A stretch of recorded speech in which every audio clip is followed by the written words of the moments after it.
All right. Bismillah ar-Rahman ar-Rahim. Wassalatu wassalam ala nabiyyina Muhammad wa ala alihi wa ashabihi ajma'in amma ba'd. Today, inshallah, we will start the 8th and final unit. This is a very, very interesting unit that I had the privilege of learning a lot from Dr. Sherman Jackson. This is probably one of the more exciting and interesting ones because this is probably going to be a lot of new information coming to you. Not hard, it's not very complex, but it's very interesting. I will try to get through it all today. Maybe we'll do a short marathon. I'll go a little bit over, but depending on how many slides are left after an hour or so, we'll determine whether today will be the last day. I'll conclude today or next week. So the unit is Islam in America. And this unit in particular is gaining a lot of traction these days by the Muslim community themselves. So especially the politically active and the socially active parts of the Muslim community here in America, they're really starting to focus on this and doing more research. And it is truly interesting and it is important for us to know because there are a lot of lessons that we can take from this. So when it comes to Islam in America, the earliest theory that we have, or the theory that puts Islam in America at the earliest time, is that Muslims from China, right, went to America in the 9th century. So in the 800s, Muslims from China landed in America, most likely in the West Coast here in California, this region. Okay, why?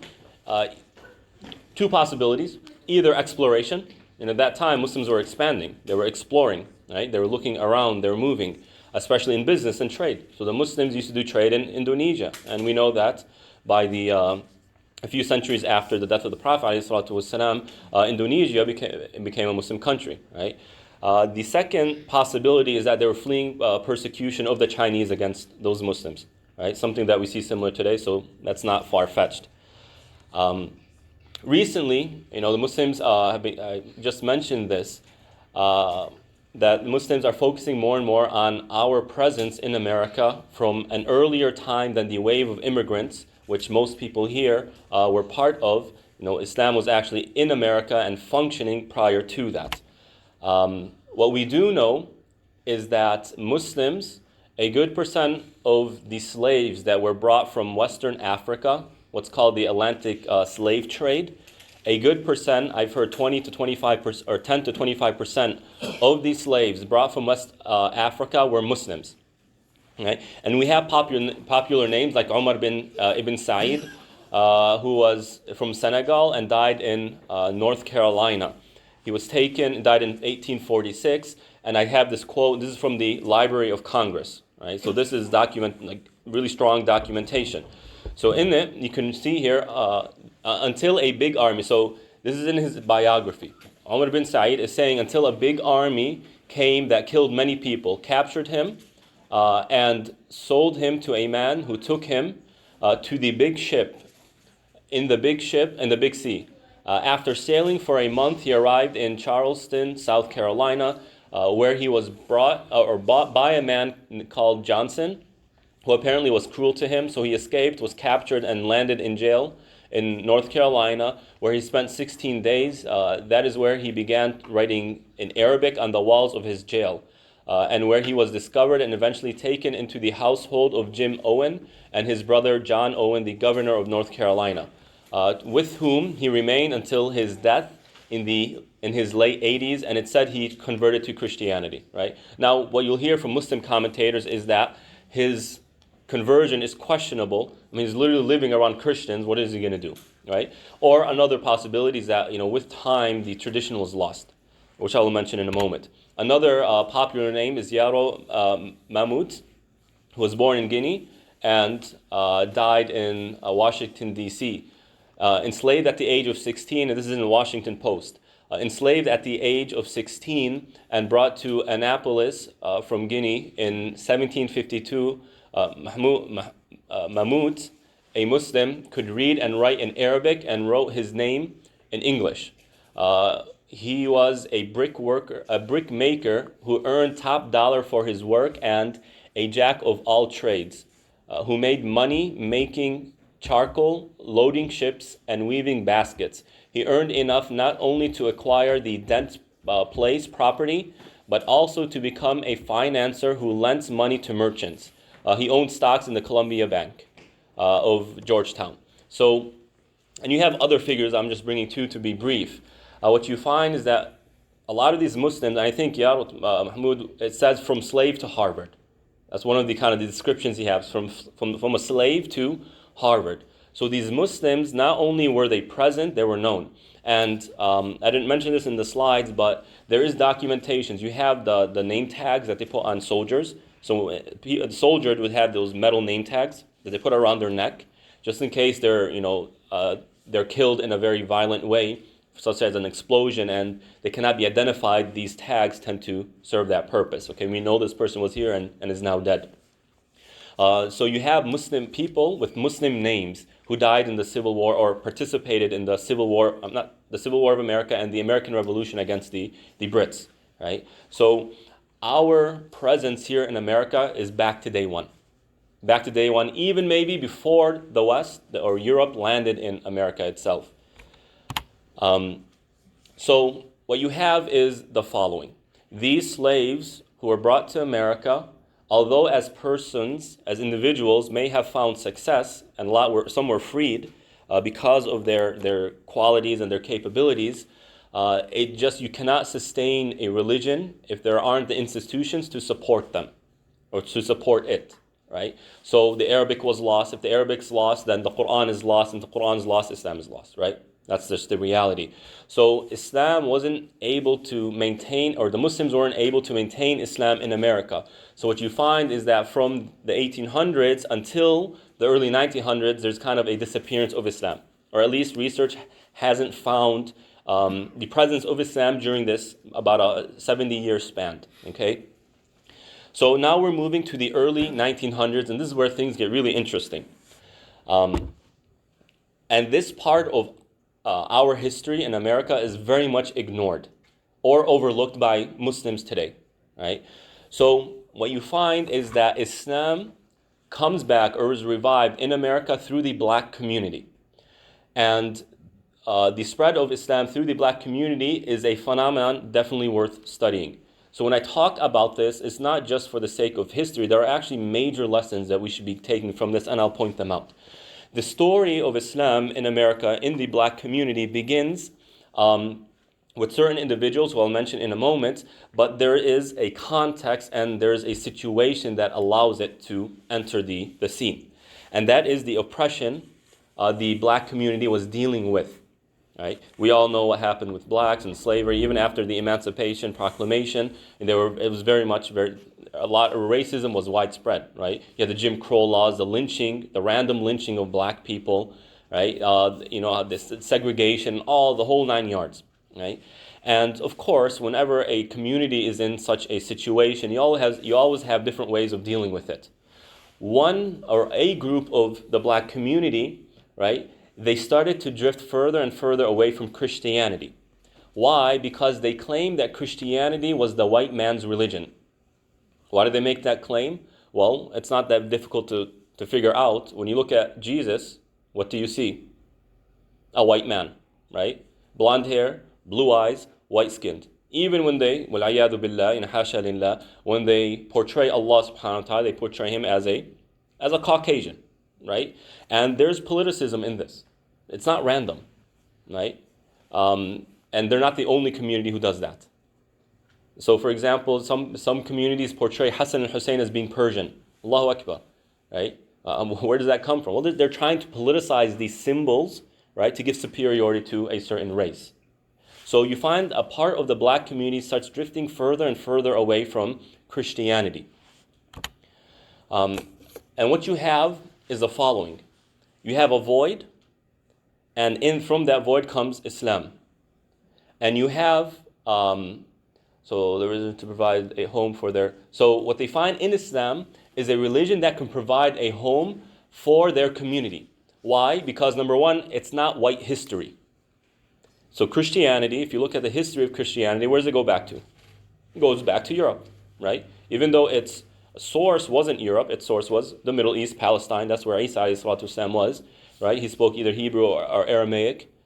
He was probably of Middle Eastern descent or complexion as well. But where does Christianity spread? It spreads through Constantine to Western Europe, or I'm sorry, to Europe in general. So Christianity is very much, historically speaking, found in the white region, or what we call Caucasians, or Europe. So Islam isn't connected to that whiteness. Right? Now, don't think this is, I'm trying to talk racistly here. I'm just trying to explain the realities. So Islam was attractive in that it was disconnected from the whiteness, or from the white community, and perhaps it wasn't connected to any community at all. The Quran speaks immensely against oppression. So they are an oppressed community, and the Quran speaks against oppression. Right? Allah subhanahu wa ta'ala says, وَنُرِيدُ أَن نَمُنَّ عَلَى الَّذِينَ اسْتُضْعِفُوا فِي الْأَرْضِ وَنَجْعَلَهُمْ أَئِمَّةً وَنَجْعَلَهُم الْوَارِثِينَ. Allah subhanahu wa ta'ala says in the beginning of Surah Qasas, in context of the children of Israel, He says that we seek to bestow our favors on the people who are oppressed in the land, and make them the leaders and make them the inheritors. And that's exactly what happened with the children of Israel once Musa ﷺ came and Fir'aun was destroyed by Allah subhanahu wa ta'ala. So that's very inspiring. Also, the stories of the prophets show how Allah gives strength and victory to the underdogs. Right? The prophets are always on the weaker end, or at least the prophets who did da'wah to non-Muslim communities, they were always on the weaker end. They were always the underdogs, so to speak, right? And how Allah subhanahu wa ta'ala gives them strength and helps them until they become the leaders and they become victorious. So you can see how the Quran resonates with this part of society, the oppressed part of society. So as a result, you have the Moorish Science Temple, Moorish, which was the sort of derogatory term that the Europeans used to talk about Muslims. So the Moors. Right, and it's kind of like a slur as well. Right? It's not a what's the word I'm looking for? It's really derogatory and it's disrespectful. That's how it's meant, right? But it refers to Muslims. So the Muslim Science Temple, which was founded in 1913 by noble Jew Ali, and also in the 1930s, another individual, Elijah Roberts, who would later become Elijah Muhammad, would be introduced to Islam and establish the Nation of Islam. So MST and NOI. Essentially, these two movements become a powerful force that is capable of empowering the oppressed black community, organize them, and create a counter-culture. Now underline that. A counter-culture. And I'll explain how effective they were in doing that. So how Islam reached these two individuals is shrouded in mystery. How they were introduced to Islam, really, there's a lot of mystery around that. Right? Perhaps the speculation is that Elijah Muhammad was introduced to Islam by Wallace Fard Muhammad, who he himself is a character who's very mysterious. Like it said, if you look at his biography, it says in 1934, I think he disappeared. They don't know what happened to him. And he had many names and many aliases. Right? It said that he was illegally in America, and in order to escape immigration or ICE, right? He would go under different names and different aliases and kind of escape. Now, it's also said that Fard Muhammad was an Ahmadi. He was a Qadiani, right? And perhaps that's why these two, or at least Nation of Islam, was very, very unorthodox, right? They had very strange understandings of Islam. But nonetheless, this is very important to understand. So both MST and NOI are extremely heterodox.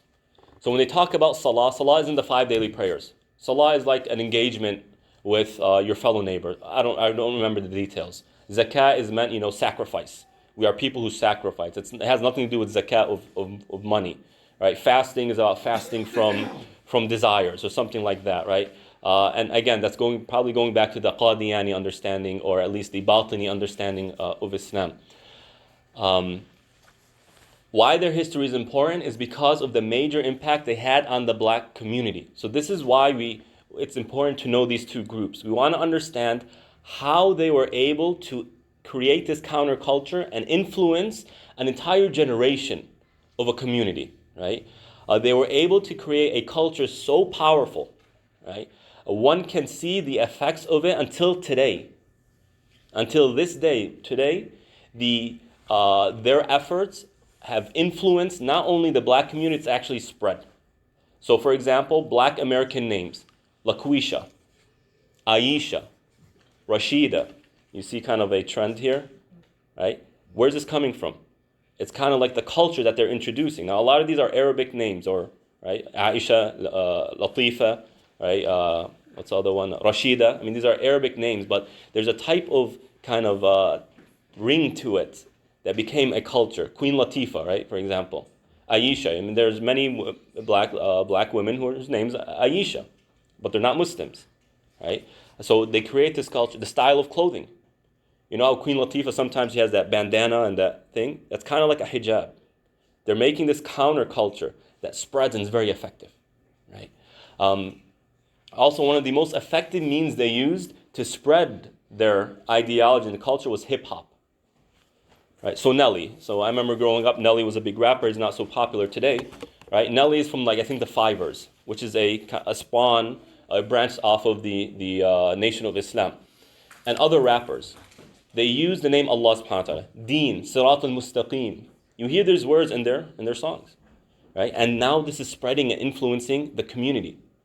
Right? You know how, let's just be honest here, right? When we're around people of black ethnicity, right? They have a certain style of talking. They have a certain type of charisma, right? It even affects the way you start speaking when you're around them. I mean, that's a powerful culture.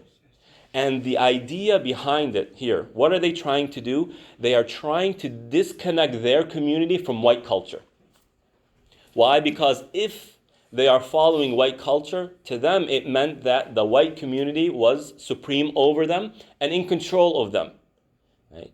And they were very successful in doing that. And we all know, anyone who's lived in America, anyone who knows a little bit about American culture, knows that the black people, the black community, have their own culture. They have their way of talking. They have their own dialect, even though they could be your neighbor, right? Or they can be from a city down the block. They just have that ability to build their own culture, have their own history, be proud of that. Now, what are we Muslims doing? Right? I'm talking about the Arabs and the Desi. What are we doing? We're trying to be like another culture, right? It's not that the culture is bad or not. It's just what are the implications of following another culture? This is what I'm trying to say. Versus how much can we gain for ourselves if we disconnect ourselves from that culture, meaning we make our own culture. This doesn't mean we become enemies. I'm trying to be very clear. It doesn't mean we become enemies. It doesn't mean that we look at them as being the other, or us being the other. But we don't need to follow another culture in order for us to have identity. In fact, when we follow or imitate another culture, regardless of what the culture is, we lose our identity. We become under their control. Right? We follow their ideas. Well, do we not have the Quran that gives us the ideas that we need, the information that we need? Do we not have a sunnah, a seerah of the Prophet ﷺ that allows us to become the best of the best? Right? Why do we need to take Islam and start twisting it and turning it and bending it and changing it so that it fits popular culture? We don't need to do that. We can build our own culture while being part of the fabric of America. This is the reality. I mean, is there not Chinatown? Right? Is there not Italy town and Greek town and all these towns? Preserve our culture because it's part of preserving our identity. I don't mean particularly our ethnic cultures. I'm talking about the Islamic culture. Right? And this is something we need very, very drastically today. We're in dire need of this, a Muslim culture, so that our youth don't need to look beyond Islam in order to find or satisfy their social and cultural needs. Right? We need someone to have an annual hijab competition where women can come and bring styles of hijab that fit the criteria of Sharia, right? While fitting the climate of the land that we live in. And the winner gets, for example, $50,000. We need something like that. Right? Nasheeds are very powerful. They're very impactful. Look, for example, there's a YouTube channel, Merciful Servant. Has about 4 million followers. And I think it's the largest Western Muslim YouTube channel. 4 million followers. Now, it's very youth-inspired, and that's why I talk a lot about eschatology and the end of times, and this is going to happen, that's going to happen. But how are they able to get 4 million followers? Because there's a type of culture that they add to it. The nasheed, that background rhythm, and it helps capture people. This is just the reality. We are in dire dire need of getting more of our Muslims who understand Islam, who are committed to Islam, into Hollywood and these other media outlets, right? Or else we are really going to fall behind. Because now people are making movies of prophets, and they're making movies of these certain historical events, and they're not always good Muslims or well-intending Muslims. So we need that, right? To teach our history, to teach about the lives of the prophets. And I mentioned Erdogan many times in this series, right? Why? Because look at the impact it had on people. And when you say a TV show led someone to start praying, or helped a lady wear her hijab, I mean that is saying something. I know Pakistan's now doing something, right? They're what are they trying to do? I know I've heard that Pakistan is now trying to. They're making some videos and programs. Right, about our history. Oh, actually, Pakistan, Turkey, and Malaysia. Yes. Right. They are starting a TV channel, yeah. TV station, and they were going to do, better work with America. This is what's going to change the generation. This right here, right? I can speak about knowledge day in and day out, right? It doesn't really affect people. It helps people who are already committed to Islam improve, enhance them, right? But it's not going to bring people back to an Islamic lifestyle, not necessarily. Maybe a few people, one here, one there, right? But it does not have the impact media does on greater society, right? This is the way to go. I mean, even in the Arab world, the show Umar, radiallahu anhu, Ibn Khattab, right? And there are a lot of inaccuracies in it. I didn't watch it, but I hear there's a lot of inaccuracies, right? They show how Ali and Umar there's friction between them and tension, when that's definitely not the case. But it had a profound impact on Muslims in the Arab world. That's just a reality. This is what we need. And this is what the Nation of Islam and MST, the Muslim Moorish Science Temple, did so effectively. I mean, can you imagine the black community who's oppressed disconnects themselves from the dominant culture, right? And builds their own culture to the extent that it starts affecting the dominant culture, right? That's, subhanAllah, that is profound. That is what we need. So here are some images, right? Buy black. Put black money in black hands. Build a black economy. Right? Black nation, know yourself. Look at your identity through your own history, not the lens of someone else. Remember the first session, right? Remember the first session? I quoted Talal Asad. Right? He says that part of becoming, and I'll reiterate myself, part of becoming the dominant culture or the dominant, the superpower of your time, you need to be the one, right, through which the rest of the world understands themselves. Meaning, when you study history today, it is looked at, even if the history is independent and even before America, it is understood and interpreted through the Western paradigm. Right? And I mentioned the example. I remember reading once, I forgot who the author was, but they quote Abu Bakr on his deathbed, saying that I regret ever taking this position. Right? That Abu Bakr regrets being the Khalifa. Now, how was that interpreted in this particular article or essay or book? It's the author said that he regretted, right, the mistakes that he made as the Khalifa. Why? Because, well, that's the Western paradigm. But as Muslims, how do we understand that? Abu Bakr is thinking about his meeting with Allah subhanahu wa ta'ala, and now he's accountable for his position and all these people he was responsible for. Right? That's a stark difference. So when our history is interpreted through through Western academia, that's very problematic. Very problematic. And I spoke about that last week, right? Through liberalism and secularism, you're not going to understand Islam, right? And I remember there was that journalist who went to ISIS. He went to the lands of ISIS when they were still around. And he said that they fight with an enthusiasm we don't understand. Right? He was honest. Right? What were they fighting? They were fighting with their theology. Of course, that's an adulterated theology, and we're very much against it, but he's making a point. We don't understand why they are doing what they're doing because we don't think that way. Right? We don't do what we do out of theology. We do it out of capitalism, to make money, to make gains. Right? Here's an image of the Nation of Islam. Look at how they're dressed. Right? So they have like this mix of Christianity and Islam, and even their Friday khutbahs are like 2 hours, and it's more of like a Christian style of sermon than it is in Islam. So they're very much heterodox. They're outside the fold of Islam, without doubt. But again, why are we interested in them is just how they were able to do what they did, despite being against the ropes and against the odds. Right? This is Elijah Muhammad, the founder of a nation, or not the founder. So Fard Muhammad was the founder, and he took over once that guy disappeared, and he was the leader of Nation of Islam for a good several decades. Right? Okay. Now, Elijah Muhammad passes away in 1975 in Chicago. Who takes over? Warith ad-Din Muhammad. Now, Warith ad-Din Muhammad, right, who's the son of Elijah Muhammad, he's a little bit very different from his father. He went to Al-Azhar and studied Islam. While there, he realizes, my father is talking nonsense. This has nothing to do with Islam. Graduates, goes back, and he accepts Sunni Islam. Right? Goes back and starts telling his father, this is not right, this is Islam, this is the Quran, etc. Doesn't really get anywhere.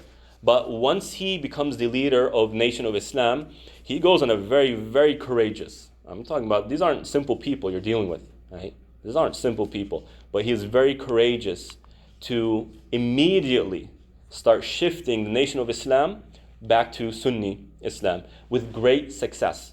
Now, the Nation of Islam are still around today.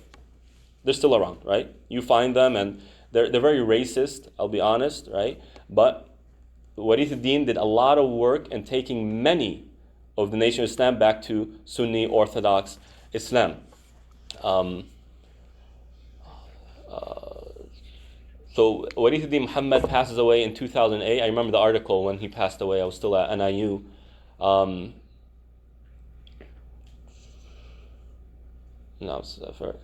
lot of his students are still around today. So at Bayan, when I was studying at Bayan, I had the privilege of being with a lot of his students.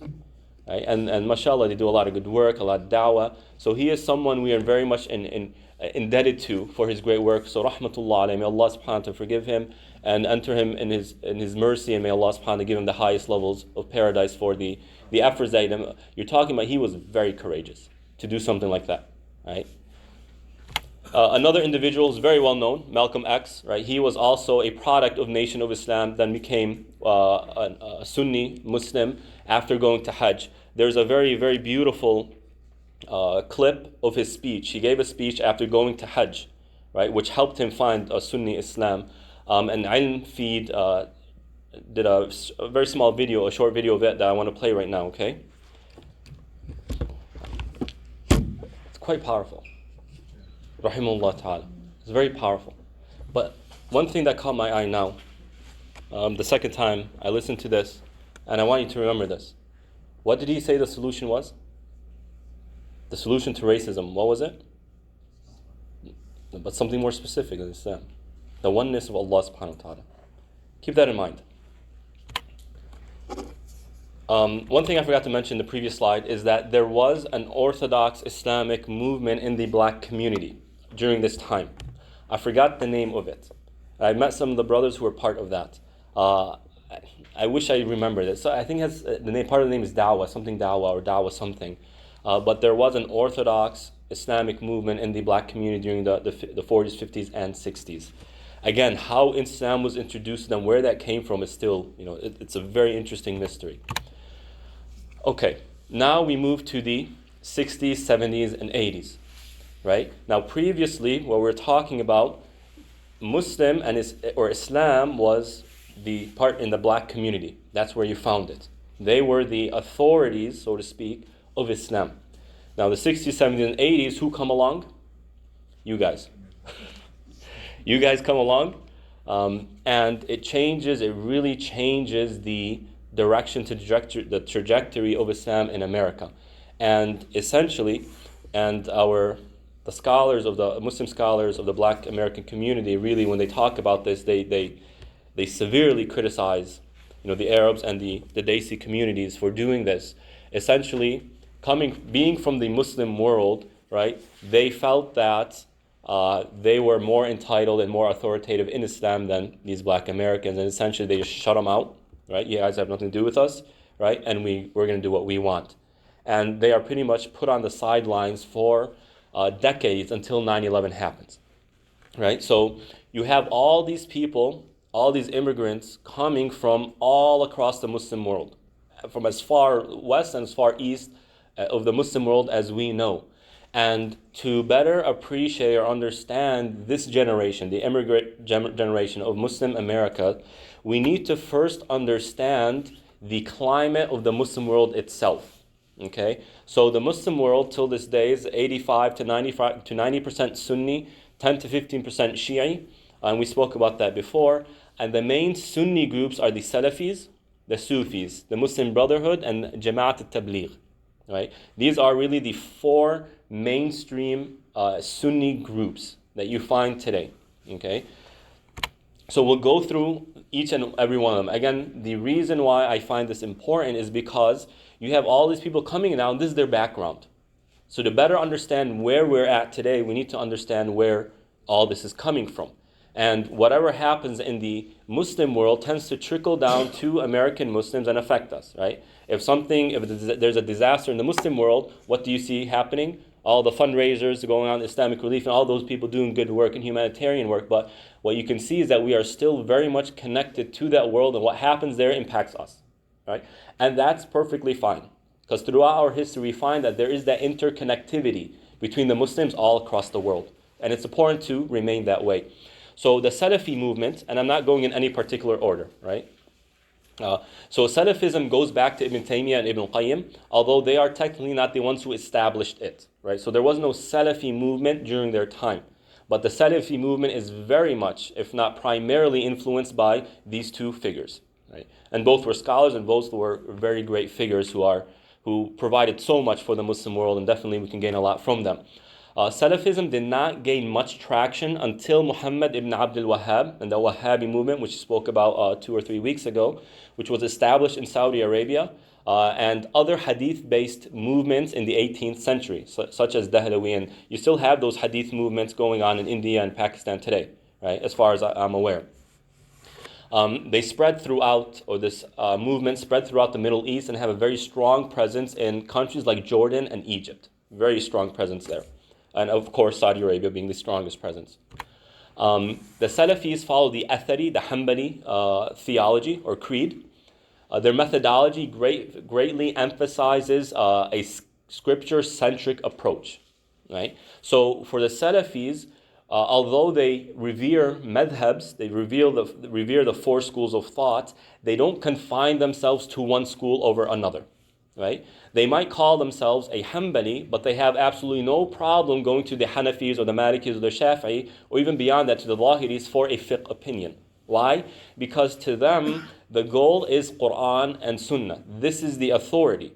Now the four schools, they are revered by them, but they are just kind of a branch of that. So if something in the Quran and Sunnah suggests a different opinion than their madhab, they have absolutely no problem leaving their school to do that. And that really has always been the Hanbali approach, right? So the main strands, you have 3 strands of Salafism today. You have the strand of Ibn Baz and Ibn Uthaymeen from Saudi Arabia, which is a madhab-based ijtihad. And I'm using the word ijtihad here very loosely, right? It's not the academic or the academics who are saying we need to do ijtihad and go back to ijtihad. What I'm saying is that their approach was they are Hanbalis, right? They were Hanbalis, but as I was mentioning, they have absolutely no problem, right? They're more concerned with the evidence than they are with the school's opinion. And if the evidence suggests another school's opinion is stronger or is closer to Quran and Sunnah, they have absolutely no problem leaving it. Right? This is the strand of the Ibn Baz and Ibn Uthaymeen. You have the Albani strand, which is what's called the Zahiri strand, a non-madhab ijtihad. And by ijtihad here, I mean the whole looking at the evidence and then determining which school had the stronger opinion. Okay? I'm not talking about open ijtihad where they completely reject all that has come before and they're doing their own thing. The Albani movement, he's from Albania, was in Syria. I believe his father had a high position in the Islamic world, or Islamic discourse and scholarship, and he was a Hanafi, part of the Ottoman Empire. But Albani in Syria left Syria and went to Jordan. And Albani is a teacher of my teacher. Right? Albani was a very big scholar of hadith. But he followed a non-madhab approach. Meaning he looked at the madhahib as being something that we shouldn't follow, and we should take things directly from hadith and Quran. Right? And that's not an effective approach, because you get very, very strange opinions as a result. Okay? But you do have this strand. The third strand is if it's even accurate, the Bin Laden strand, right? Or the ISIS Khawarij extremist strand, right? Who are also non-madhab, but they're just off the charts. Right? And we all know who they are. So yes, they are influenced by Salafism, but as you can see, they're not following the other two strands. So it would be unfair and unjust to consider them to be Salafis. No, they are a strand of Salafism that the other strand of Salafis completely reject and consider them to be incorrect. Next is Sufism. Sufism goes back to individuals like Al-Junayd, Al-Harawi, and others. We spoke about Sufism. Sufism was established on two primary principles: sincerity to Allah subhanahu wa ta'ala and mannerism, akhlaq. We need to make sure our manners are in line with the Shara. Right? It began as a response to the increasing cynicism of the Khulafa and the political Muslims, or the political realm of the Muslim world. They sought a psychological understanding of Islam, meaning, let's look inwards to understand ourselves. Right? And this is really what we call today spirituality. So how does the heart work? We talk about salah and the fiqh of salah and zakah and the fiqh of zakah and how to do this and how to do that and the rulings of business transactions and contracts and all that stuff. But we have to look at the inside. We need to understand how the heart works. Right? That's what I mean by the psychological understanding of Islam. They also sought to counteract the increasingly materialistic Muslim society. So during the Abbasid time and during the Umayyad time, there's a lot of wealth everywhere, and with wealth comes materialism. And with materialism comes all these comforts which make Muslims lazy, or make people lazy. Right? It's the reality. And look at, the new generation coming up. They're so spoiled that if you tell them, where were you, they need a psychiatrist to talk to them, right? So they were trying to counteract the increasingly materialistic Muslim world. And also the third reason, the pursuit of ihsan. Right? How do we attain the highest levels of iman? And they're found throughout the Muslim world, and they have a very dominant presence in Central and Southeast Asia. Right? So it's rare to find Salafis in this part of the Muslim world, but Sufism is very widely spread, and also Syria is another example.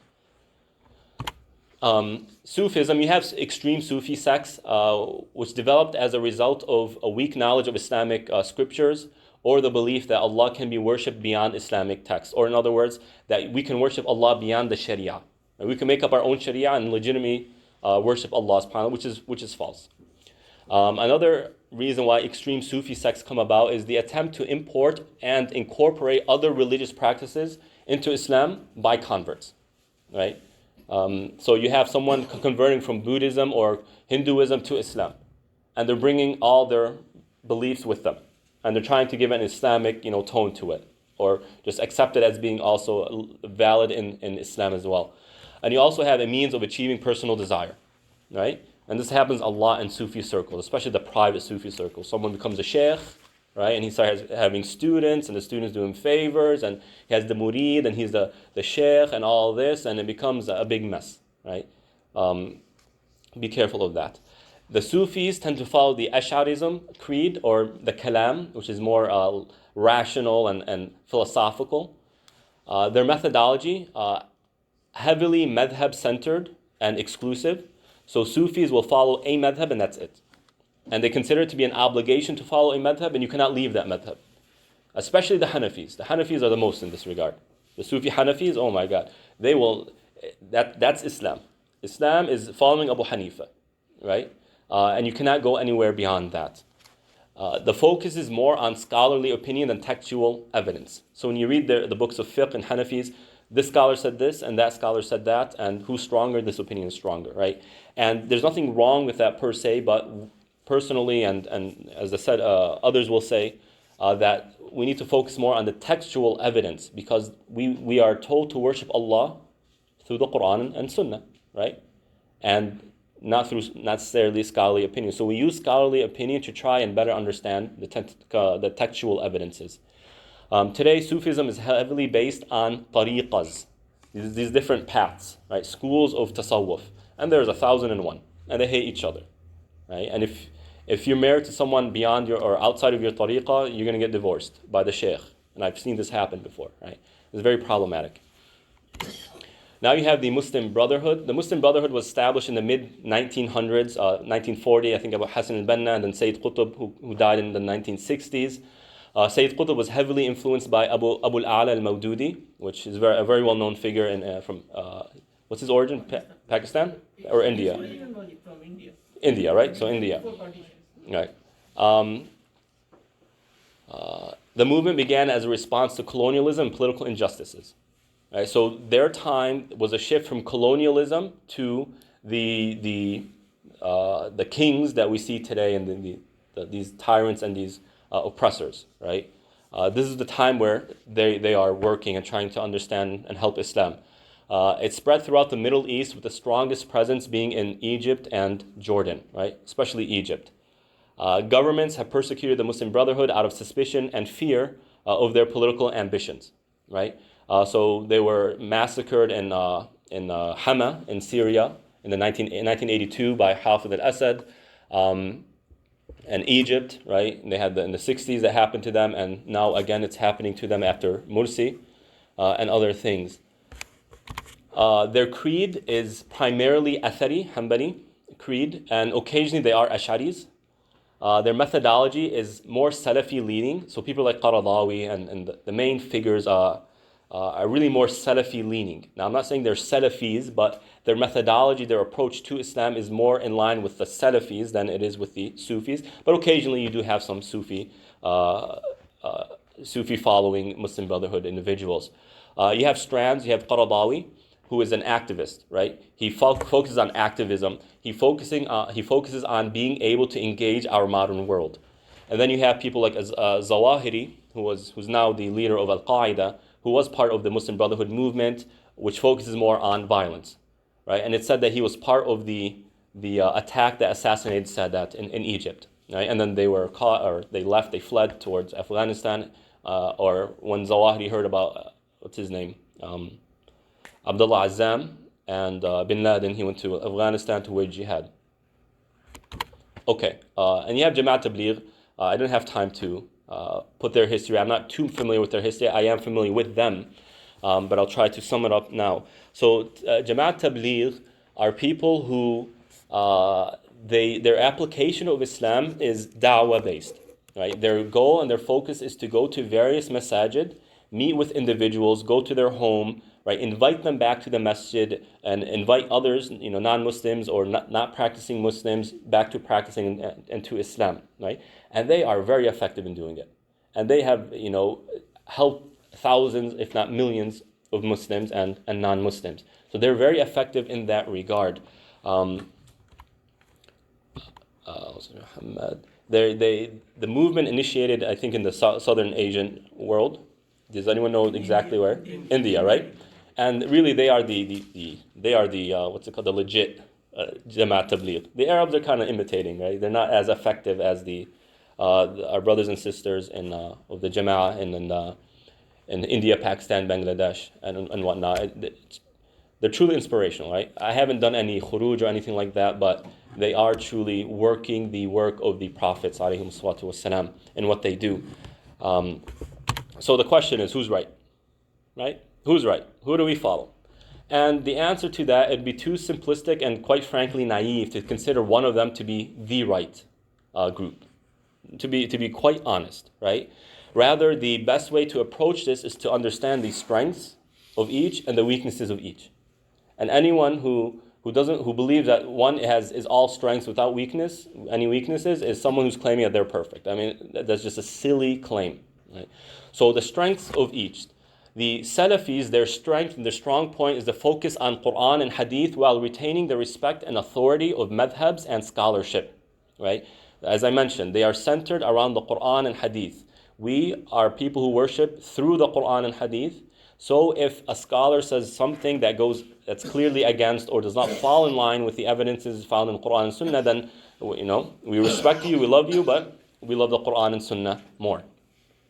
The Sufis focus on spirituality and manners, right? It is very important, especially in our times today. We live in faithless times, right? And there's so much doubt going around, and anyone who has any engagement in Islam, there's a major void of spirituality. That's just the reality, right? I think it's very rare to find someone who has true khushu' in prayer and salah. It's very rare to find someone who truly benefits spiritually, or their relationship becomes stronger after doing a salah. It's not as common as it was before. So Sufism is a solution to that problem, and they have the books, they have the resources to help us in this regard, and it's very important, especially for this upcoming generation, right? Because there's a complete spiritual void. The Muslim Brotherhood, they're focused on social engagement and awareness and concern for the affairs of the ummah, right? So understanding that we are part of an ummah, and we should care about the ummah, because the Prophet ﷺ told us to care about the ummah, and he gave us the example of the body. If the tooth hurts, the rest of the body feels it. It's affected by it. And by the way, this is so true. It's so true. When anything happens in the Muslim world, it has that ripple effect, and it affects us. It really does, right? So the strength of our Muslim brothers and sisters, wherever they are, is our strength as well. Their honor is our honor. So if a Muslim is trampled upon or dishonored or disrespected anywhere in the world, it's a disrespect to us as well, right? It affects us, it harms us because of that ripple effect. Jama'at al-Tabligh, bringing Muslims back to the masjid and instilling commitment to Islam in their daily lives. The focus on manners and sacrifice for the sake of Allah subhanahu wa ta'ala. Right? They have this commitment. And if anyone has a problem with a youth or an individual who's an addict, going through drug addictions, or lived a very a life full of extreme sins, right? These are the people to go to. They have the solutions, they'll take care of them. Because they take the person out of their environment for a period of time to give the body enough time to extract and to purify itself from the negative harms of these sins. Right? And it's interesting because in Hadith, for example, the Prophet ﷺ says, whoever drinks alcohol, their salah, or the reward of the salah, is not accepted for 40 days. Whoever visits a fortune teller, their salah or their deeds aren't accepted for 40 days. So Ibn Qayyim has a theory, why 40? 40, 40, 40. It's repeated multiple times in the same type of context. He says, Wallahu ta'ala a'lam, that these sins, the effects of these sins on the body last for 40 days. Right? The body needs time to expel it from itself. So the individual remains affected by the sins until those 40 days are over. And we have the same concept when it comes to addiction. They need to go through rehab and whatnot. So we can consider Jama'at Tabligh rehab for them. And they do a fine job. The weaknesses for the Salafis, I forgot to put it. The Salafis, up until more recent times, now they're starting to change. The Salafis were very apolitical, meaning they're not engaged really with greater society. Their focus on scholarship became they became so attached, or not, that's not the right word. They became so grounded in scholarship, it made them forget about other realities of Islam, right? The weakness of Sufism, saintism, that's not a word, but I'm just saying it. The focus on saints, right? So-and-so is a saint, and so-and-so is a wali, and you get shirks, acts of shirk that come out of this, right? The focus on the love of individuals, right? That's just simply not part of Islam. Islam is about glorifying Allah subhanahu wa ta'ala, not glorifying individuals. The individual, the human being that we glorify most is the Prophet ﷺ. But he has a limit. Even he has a limit. We can't go beyond that. So this tends to bring in forms of shirk. The Muslim Brotherhood, inaccurate appropriations of politics, the place of politics and its role in Islam, and lack of scholarship. Right? If any one of them hears me, they go all out. But this is simply, if you look at fiqh and how fiqh understands politics, it's in one area, and the Muslim Brotherhood are in another area. Right? If you look at the book of Sayyid Qutb, what's it called? فِي ظِلَالِ الْقُرْآن, the shade of the Quran. Right? If you read the verse, وَمَنْ لَمْ يَحْكُمْ بِمَا أَنزَلَ اللَّهِ in Surah Al-Ma'idah, right? Sayyid Qutb goes on a very long rant. He goes to like 10, 11 paragraphs, 8, 9, I forgot the number. He begins every single paragraph talking about this part of a verse saying, وَهَذَا أَخْطَرُ مَسْأَلَ فِي الْعَقِيدَةِ. This is the most extreme or the most dangerous or the most important issue of Aqidah. Now find me one scholar before him who said that. Right? So when you have this type of mentality, understanding of politics kind of coming in to this group, they see the politics as being the main purpose of Islam. Right? And I've heard, someone told me, I haven't checked this for myself, that even Sayyid Qutb said that the feud between the Prophet ﷺ and Quraysh was over the throne. Right? That the Prophet ﷺ was fighting Quraysh, going against them because he wanted the throne, or he's supposed to be on the throne. And I've heard someone say that Yusuf ﷺ became the king of Egypt. How so? The Quran doesn't say that. He said no, because he can't be in the government working under a non-Muslim unless he's trying to get into the position itself, right? I mean, that's just simply not what the Quran suggests. Nor do any scholars have this understanding or this interpretation, right? And that's very problematic. By lack of scholarship, I don't mean they have no scholars. Shaykh Yusuf al-Qaradawi is definitely one of the greatest scholars of our time, right? But who else? Who other than Shaykh Yusuf al-Qaradawi has this level of scholarship, right, among the Muslim Brotherhood? So they tend to be da'is, people who go to lectures, give talks, and that's great, and that has its role, but when it comes to strong scholarship, they're very limited in that regard. The Jamaat Tabligh, personally I believe they're very overly simplistic. They have an overly simplistic presentation of Islam. Right? They cannot go beyond Riyadh al-Salihin and the very basics of Islam, and that has its role, right? But as a movement, if someone becomes part of this movement, well, they're very limited in what they can offer. Does that make sense? So each group has strengths and each group has weaknesses. It's about, as Ibn Taymiyyah rahmatullah alayh, said, that the best are those who take from the good and leave the bad. That's what it is, right? To have that balance. This was the general climate of Muslims throughout the Muslim world before coming to America. So what you find when they came to America, they imported all of that with them. So you have the Salafis here in America, you have the Ikhwanis, the Muslim Brotherhood, you have the Jamaat Tabligh, and you have the Sufis, right? And they're all around. What we have going for us is the fact that the American climate and the fact that we're minorities and we're being attacked, that we have to work with each other, right? We don't have the luxury of differing and refuting one another, so we have to work together. Okay. So that's the general climate. Now I come to the problem of millennials and Generation Z. The millennials, my generation. Generation Z is from mid-1990s and up. Okay?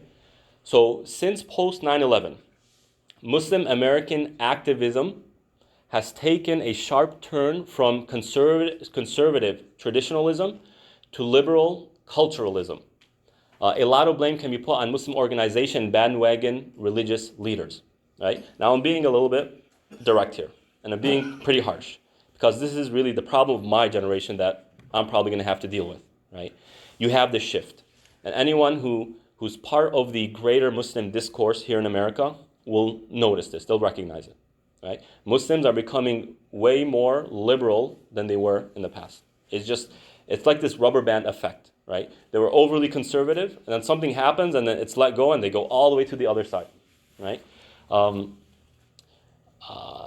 So these two generations are very heavily influenced by Western hegemony, meaning Western dominance, and hermeneutics, right? Meaning the way we understand things, or the way these two generations of Muslims here in America understand things, is through the Western secular paradigm, which I mentioned before, right?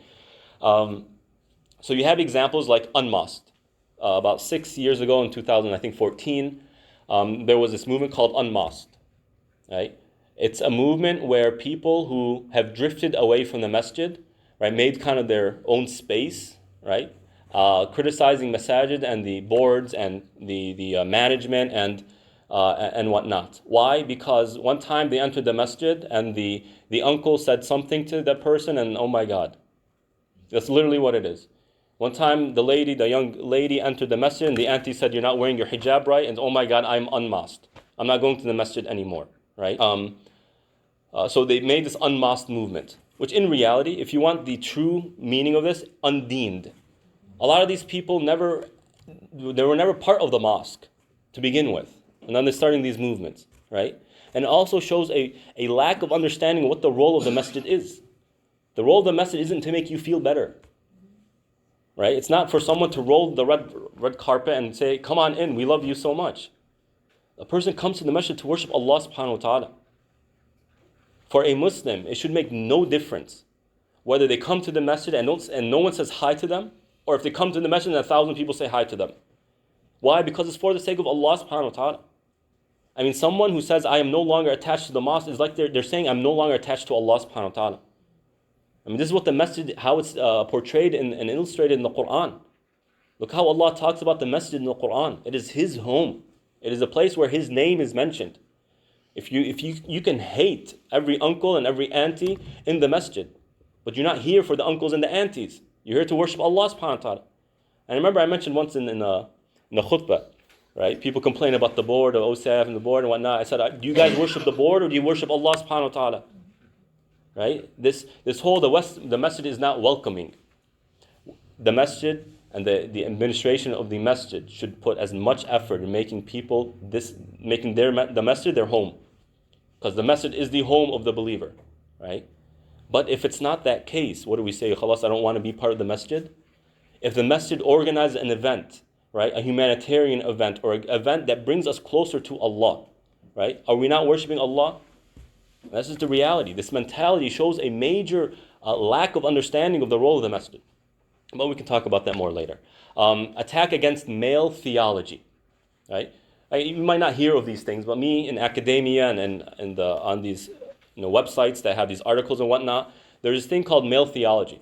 In other words, Islamic history, if you look at Islamic history, most, if not all of the books were written by male scholars, right? That means Islam is a male-dominated religion, and all the theologies that are presented, all the fiqh rulings are in favor of men, right? And that's just a silly claim. Just because a man said something does not make it male. Right? These are Western problems that they're importing to Islam, and saying Islam is also guilty of this. So you remember the very first session, and see how all this is coming together? Right? The very first session, I showed you how certain realities in Western Europe during the Middle Ages and the Dark Ages, right? How they take that and they superimpose it on Islam. And I gave you the picture of the church, the massive church, right? In a time where people were dying out of starvation, right? And how they use that as the image of the Sultan's palace in Aladdin, right? They're taking this and they're imposing it. And Muslims are falling into this, right? The keywords of contemporary Islamic culture, this is very important.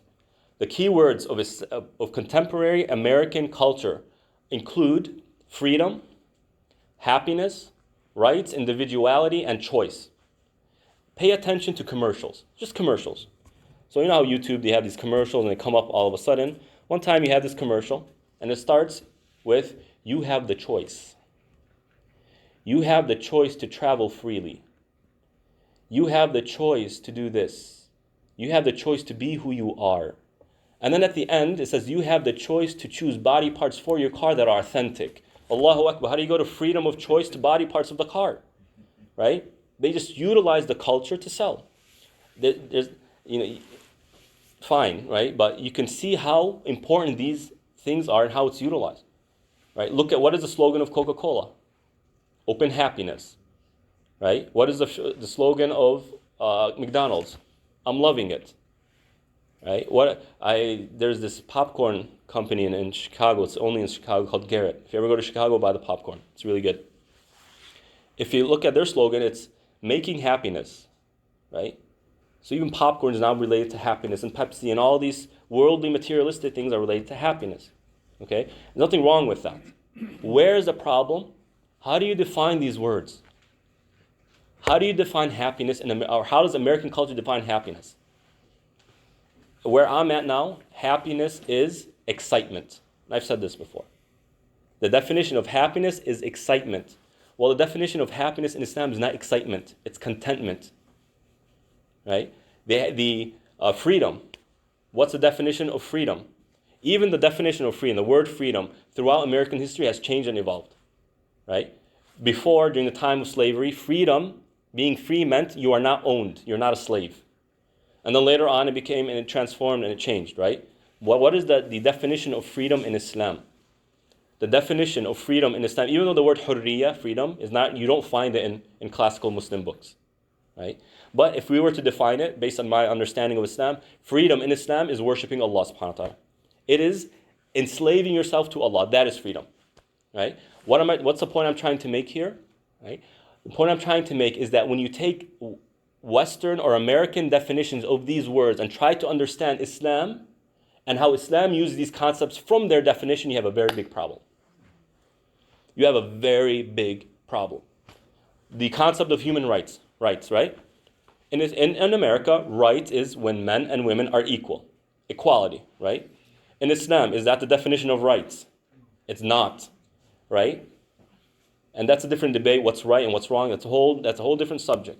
But when they're taking the concept of rights as defined in the American culture and they're trying to understand Islam through that lens, it's very problematic.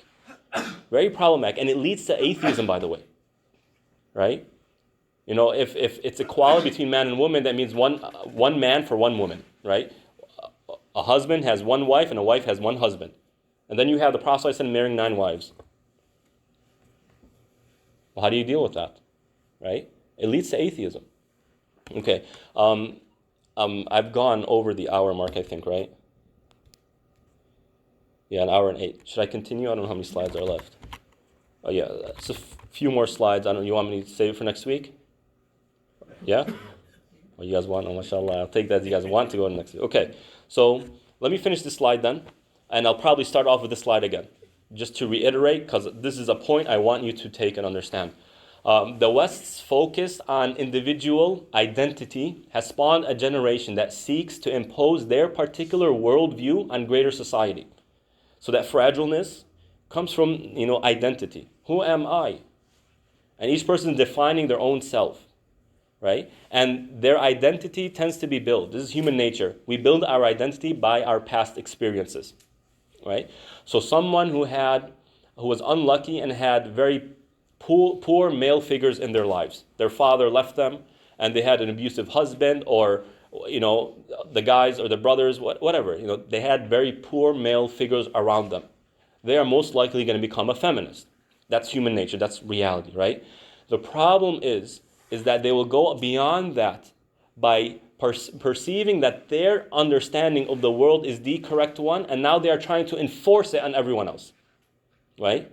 So you have all these isms. There are 28 different forms of feminism. 28. And one of them is Nazi feminism. Yeah, Nazi feminism. What's that? I heard it. All right, I didn't do the research, but I heard of it. It's insane, right? And each one is trying to twist and turn Islam to fit their ism. It's very problematic, right? Because that's indirectly saying that Islam is not complete or Islam is not good. That I have to change it to fit something else. Right. So feminism and the lack of female scholarships, I mentioned that. So as a result, Muslim Americans want the Quran and Sunnah to speak to their specific identity and address their particular needs. So either one of two things happen. They see that the Quran does not fulfill that, so they leave Islam. Or they want to change the Quran to where it does fulfill their needs. Right. So what's happening is these two generations, the hierarchy is being flipped. We see Allah as being above us. No, they want to make themselves above Allah subhanahu wa ta'ala. That's just the reality. They're not going to say that up front, but that's just the reality. That's what they are doing. Right? And Ibn Taymiyyah has a very interesting statement. He says, في كل ابن آدم أنا ربكم الأعلى ولكن فرعون من نطق به. Right? He said that in the heart, inside every single person, is this statement that Fir'aun made. I am your Lord Supreme. But Fir'aun was the only one who said it. So you see this here, right? They're outspoken but inexperienced. You have this thing called cancel culture. And to my surprise, it's not just in the Muslim community. It's actually in America. Someone says something offensive or someone says something inappropriate, and now they want to cancel that person. So completely cross them out, right, and throw them in the garbage can. Over one thing, right? It's called cancel culture. Look it up. And the same thing you have in the Muslim community. You know, Sheikh Hamza says something inappropriate. Oh my God, right? I'm not saying it's not inappropriate, it's inappropriate, right? But to what extent do we go to canceling that person? That's not the way the world works, right? That's not how experienced people work. So they're outspoken but inexperienced. And what's interesting is that you can compare this to the Khawarij mentality. The Prophet ﷺ describes the Khawarij, ISIS, Al-Qaeda, these people, Hudatha'ul Asnan. They are young in age. And because they are young in age, their inexperience tends to betray them, and they do insane things. They have the same mentality. My point of view, my perspective of what the world should be is the correct one, and I'm going to enforce it on everyone else. And anyone who goes against that, then we're going to cancel you out. I mean, this is a Khawarij mentality. That this generation who claims freedoms and activism and we're trying to save everyone, that they're doing. Well, the Khawarij thought they're trying to save everyone too. Let's be very honest, right? So let's stop there, inshallah. I apologize for going beyond my time limit. Next week we'll come and conclude the course. Jazakumullah khair wa sallallahu ala Muhammad wa ala alihi wa ashabihi ajma'in.